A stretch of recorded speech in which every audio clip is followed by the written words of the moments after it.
Johnny Appleseed.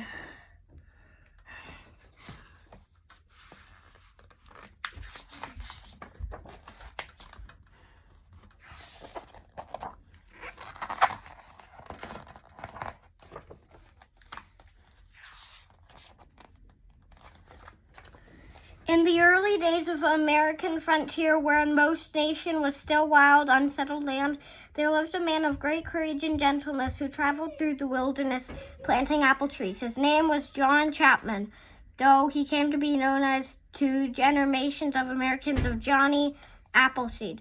This one story is about his gift to our country. Leave me alone. This apple tree was planted here a century ago, hundreds of years of springtime bloom and 100 years of snow.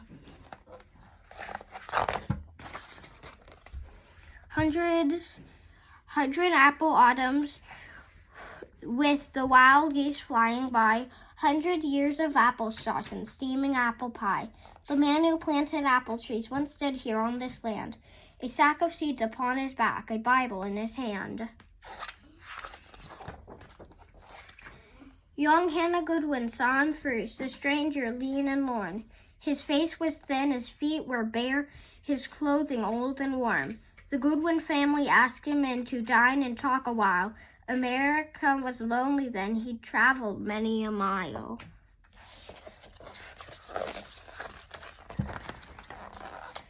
He said he'd gladly stay to sup, but he could not linger here. He had to go plant apple trees across the great frontier.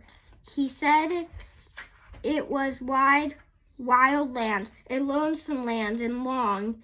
He said his apples, sharp and sweet, would make the country strong. The family... Annie. Yes? Mommy said she's going outside. Okay. Listened while he spoke of forests green and grand, of prairies vast with waving grass, of rivers ribbed in sand.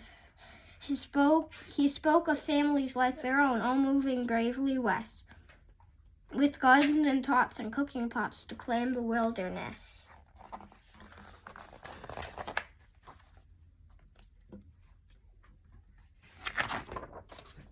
He said he'd bring them apple trees, our Lord's gift to the earth. He said the sun would warm his seeds, the rain would give them birth. He said that each good orchard grown would bear fruit as God planned and give the yearning pioneers a taste of promised land. The Goodwin family wished him well and watched him leave alone. He carried neither gun nor knife, no weapon did he own. For though he walked alone and lorn through dangerous lands and wild, he said he'd harm no creature born. Each one was God's own child. Young Hannah heard the tales of him all through her growing years, as he brought apples sharp and sweet to other pioneers. She heard he walked through day and night and through the winds that moan. She heard he walked in snow and rain that chilled him to the bone. And where he walked, she heard he gave his blessing softly thrown. He scattered seeds among the weeds, the swift fruit wisely grown. She heard he loved the forest land and all its creatures too, wild deer and hare, wild wolf and bear, and every bird that flew. Here the Indians trusted him. He knew that the things they knew, which plants would heal or make a meal, which streams ran clear and true. He walked all trails and heard all tales. His orchard spread and grew, and where he went, the deep rich scent of apple blossoms grew. Old Hannah Goodwin saw him last, when many years had gone. He came by the orchard gate, a quiet hour passed on. Old Hannah knew that gentle smile, the face so wan and thin. There was a Bible in his hand. He spoke of where he'd been. He'd walked all through America, and all the seeds he'd sown, he'd planted apples, sharp and sweet, and swiftly had they grown.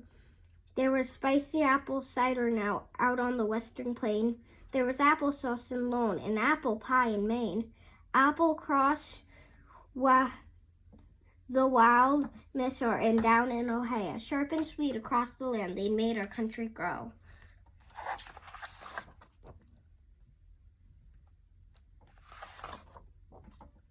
Old Hannah Goodwin offered thanks for her own trees grown so tall.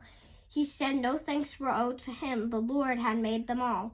To grow a country or a tree takes just a planter who will seed and tend till in the end the earth's best dreams come true. He said farewell and traveled on, and did not come again, but his orchard sharp and sweet, his apples still remain. Old Hannah Goodwin talked of him in apple time each year when the orchard came to harvest and the air was crisp and clear. She'd ask the children to remember and to thank the Lord indeed for apples sharp and apples sweet and Johnny Appleseed.